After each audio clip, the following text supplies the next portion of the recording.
നമസ്കാരം പ്രിയമുള്ളവരെ, കേരളത്തിലെ സെക്കുലർ മാധ്യമങ്ങളും പത്രങ്ങളും ചർച്ച ചെയ്യുന്ന പ്രധാനപ്പെട്ട ഒരു വിഷയം നടന്നിരിക്കുന്നു ഈ 2 ദിവസങ്ങൾക്കുള്ളിൽ.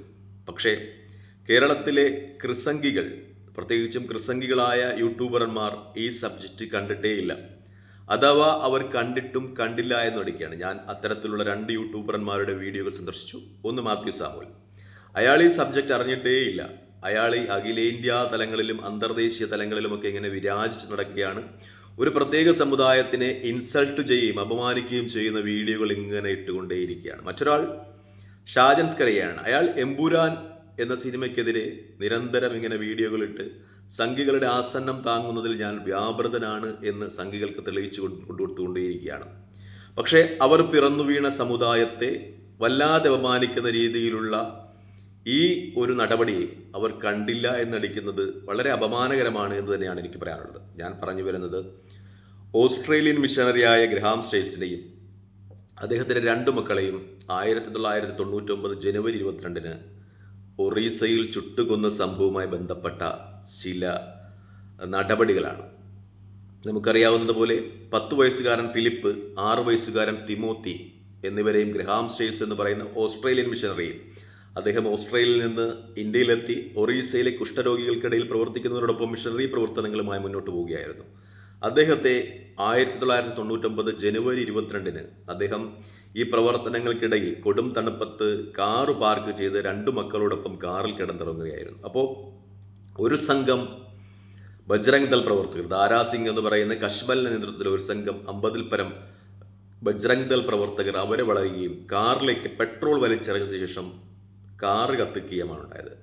ഈ 6ഉം 10ഉം വയസ്സുള്ള 2 കുട്ടികളും ഗ്രഹാം സ്റ്റെയിൻസും നിസ്സഹായരായി ആ കാറിനുള്ളിൽ വെന്തു മരിച്ചു. അതുമായി ബന്ധപ്പെട്ട് വലിയ ചർച്ചകൾ ദേശീയ തലത്തിലും അന്തർദേശീയ തലത്തിലുമൊക്കെ നടന്നു. ഇന്ത്യയെ സംബന്ധിച്ച് വളരെ അപമാനകരമായ നിമിഷങ്ങളായിരുന്നു അത് എന്നതിൽ സംശയമില്ല.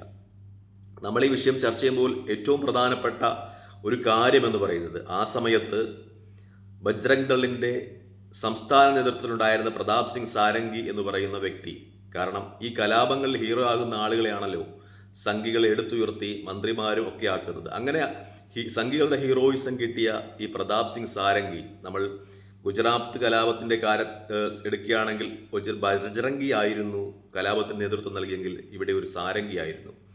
അങ്ങനെ ആ സാരംഗി, പ്രതാപ് സിംഗ് സാരംഗി, പിന്നീട് ഒറീസയിൽ നിന്ന് MP ആവുകയും കഴിഞ്ഞ മോഡി മന്ത്രിസഭയിൽ മന്ത്രിയാവുകയും ഒക്കെ ചെയ്തു. അതും നമ്മുടെ കേരളത്തിലെ ക്രിസംഗ അനുകൂല ഘടകങ്ങൾ, ചാനലുകൾ, മാത്യു സാമുവൽ, ഷാജൻ സ്കറിയ ഒന്നും അറിഞ്ഞിട്ടില്ല എന്നാണ് ഏറ്റവും പ്രധാനപ്പെട്ട കാര്യം.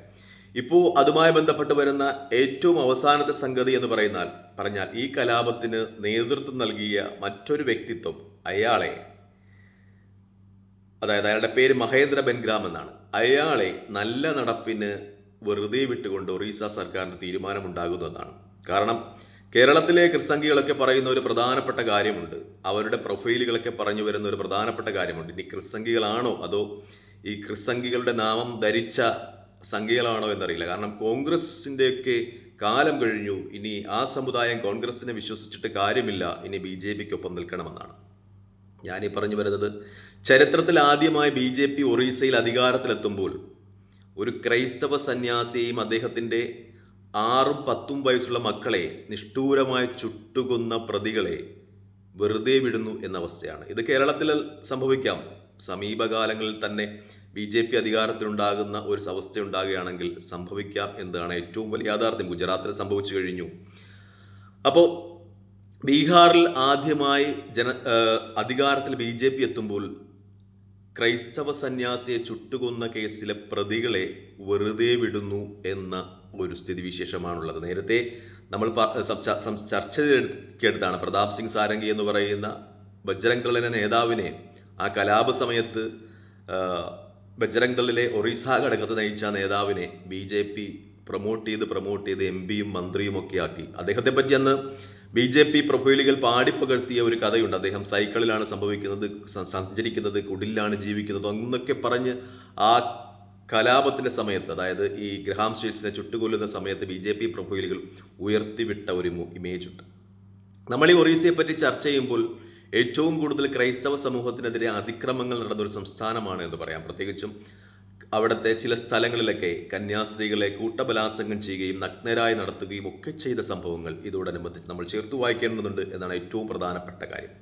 മറ്റൊരു കാര്യം കൂടി പറഞ്ഞുകൊള്ളട്ടെ. ഈ സുപ്രീം കോടതിയുടെ വിധി, ഈ കേസിലെ 1-ാം പ്രതിയായ ധാരാം സിംഗ്, അയാളെ ആദ്യം വധശിക്ഷയ്ക്കാണ് വിധിച്ചിരുന്നത്. പിന്നീട് അദ്ദേഹത്തിൻ്റെ ഹൈക്കോടതിയിലും സുപ്രീം കോടതിയിലും ഒക്കെ സംഖ്യകൾ അപ്പീൽ പോയി അത് ജീവപര്യന്തമാക്കി മാറ്റിയെന്നാണ്.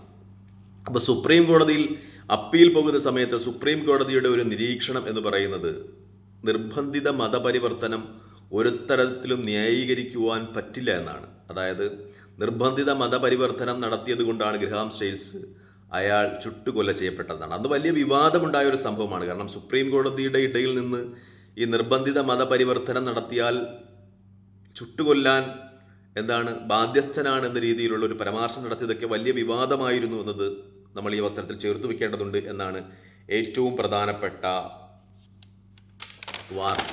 നമ്മൾ ഈ അവസരത്തിൽ ചർച്ച ചെയ്യേണ്ട ഏറ്റവും പ്രധാനപ്പെട്ട സംഗതി എന്ന് പറയുന്നത്, ചരിത്രത്തിൽ ആദ്യമായി BJP ഒറീസയിൽ അധികാരത്തിൽ വരുമ്പോൾ അവരുടെ അധികാരം ഉപയോഗിച്ച് ഒരു സന്യാസി വരനെ, ഒരു മിഷനറി പ്രവർത്തകനെ, അതായത് ഇവാഞ്ചലിക്കൽ മിഷൻ, മിക്കപ്പോഴും മാത്യു സാമുവലൊക്കെ അടിവരയിട്ട് പറയുന്ന ആത്മാഭിമാനം കൊള്ളുന്ന ഇവാഞ്ചലിക് മിഷന്റെ ഒരു സന്യാസിയെ ചുട്ടുകൊന്ന കേസിലെ പ്രതികളെ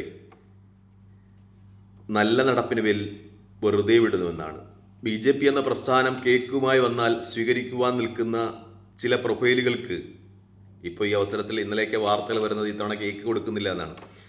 രാജീവ് ചന്ദ്രശേഖർ BJPയുടെ സംസ്ഥാന പ്രസിഡന്റ് ആയതിനെ തുടർന്ന് അദ്ദേഹം ഇപ്പോൾ കേക്ക് കൊടുക്കുന്ന ഒരു നടപടി നിർത്തിവെച്ചിരിക്കുന്നു എന്നാണ് പറയുന്നത്. എങ്കിലും കേക്ക് വാങ്ങിക്കാൻ നിൽക്കുന്ന ആളുകൾക്കൊക്കെ ഒറീസ ഒരു പാഠമാകണമെന്നാണ് എനിക്ക് പറയാനുള്ളത്. ഈ അവസരത്തിൽ ഏറ്റവും പ്രധാനപ്പെട്ട മറ്റൊരു സംഗതി കൂടി നമ്മൾ ചേർത്ത് വെക്കേണ്ടതുണ്ട്.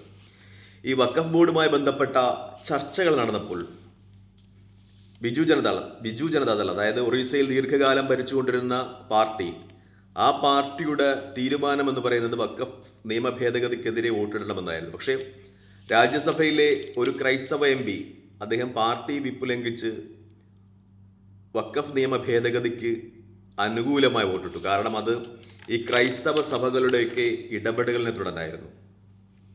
അതാണ് എനിക്ക് പറയാനുള്ളത്.